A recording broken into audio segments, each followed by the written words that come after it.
The Zoras are a classic Zelda race. They are found in a ton of games.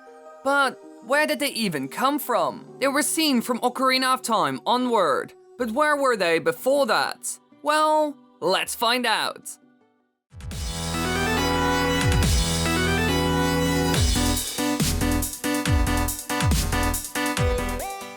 The first time that we saw the Zora was in Ocarina of Time. Here they're normally found in or near large bodies of water, but very rarely stray far away from them. In Hyrule, Zoras live in Zora's domain, a large cavernous fountain that is connected to River Zora, which flows directly to Lake Hylia. The peaceful Zoras appear more distinctively humanoid than monstrous. However, Zoras also come in various shapes and sizes, with some lacking the head fin, and others, like King Zora, having a more round body. We haven't seen anything like them in any of the games that came before this one. Like the Minish Cap in Skyward Sword, we didn't see the Zora. But in Ocarina of Time, they're all of a sudden a thing. They have their own city, and even a close bond with the royal family of Hyrule. What happened here? Well, let's have a look at the previous games in the timeline to find out where they could have come from. Looking at all the games that came before, I only see two options. The Minish Cap and Four Swords have no fitting water enemies even. So the only thing we can go off when it comes to the first option, which is evolution,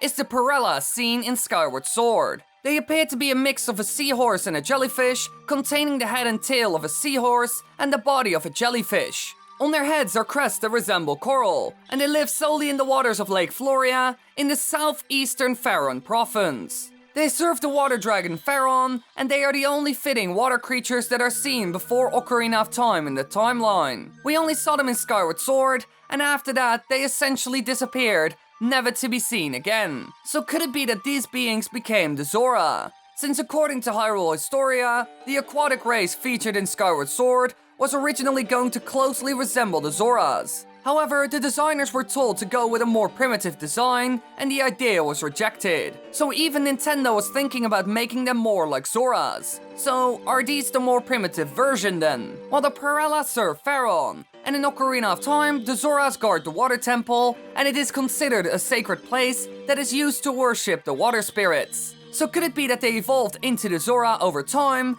and still have a similar role? But this time, they guard the water temple for the spirits there. Well, it kind of depends on what happened to the Perella in the meantime, since they were gone after Skyward Sword. We know that they live in Lake Floria, which also disappeared from the Zelda timeline, except for Breath of the Wild, but that game is so far into the future that it's not really relevant.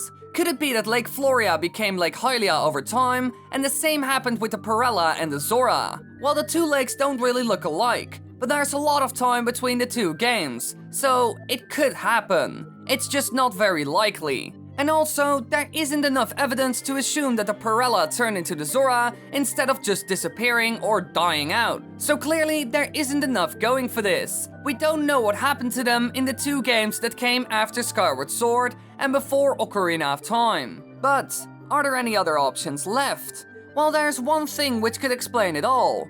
The Water Temple. The ancient temple lies deep under the vast Lake Hylia, and like I said before, it's guarded by the Zoras and is considered a sacred temple that is used to worship the water spirits. So this place is extremely important. Could it be that the Zora were made to protect it? The Perella and Skyward Sword seem to have one goal, serving the water dragon Faron. So is this also the case with the Zora? But this time around, there was no race to be given the role of helping the water spirits in the water temple, and so they created them to fill this role. This is possible, but it also creates a whole new question. Which water god or spirit created the Zora then? Well, probably Lord Jabu-Jabu. He resides upon an altar in Zora's fountain, a sacred lake behind Zora's domain. He is worshipped by the Zoras and acts as a guardian deity similar to the Great Deku Tree. Lord Jabu-Jabu is the only one that could have created them if they were created by a powerful being. It's a bit like the Kokiri and the Koroks.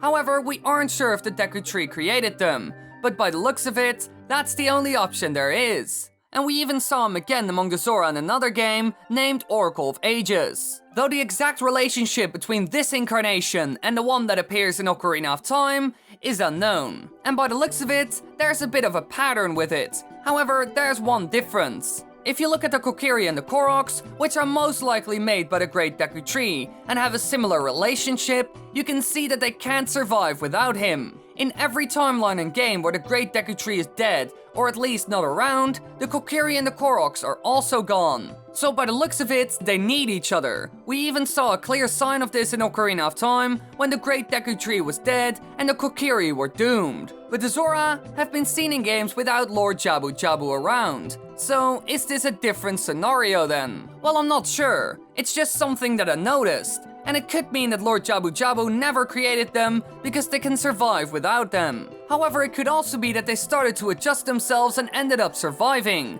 The Kokiri didn't die instantly when the Great Deku Tree disappeared. It would have taken quite some time. The only thing that changes is that they have to take care of themselves and defeat the monsters that can now do whatever they want. And this might explain why the Zora and Twilight Princess have armed guards all of a sudden. Since there's no Jabu-Jabu to take care of them, they need to do it themselves. So, who created the Zora? Are they the evolved form of the Perella, or did Lord Jabu-Jabu create them? Well, that's for you to decide. Heck, you can even say that I'm completely wrong, and that's fine. As long as you had a great time, I'm happy. Hey everyone, I'll be going to Summer in the City in London this year together with my editor, Commonwealth Realm and Thief Bug. The event is from the 4th to the 6th of August in the London Excel, and we'll even have our own Zelda panel on Sunday. So come to the event and hang out with us. Link to the event's website is in the description. Thanks for watching everybody. I hope that your new clothes that arrived today fit great and that you love them and that you feel confident.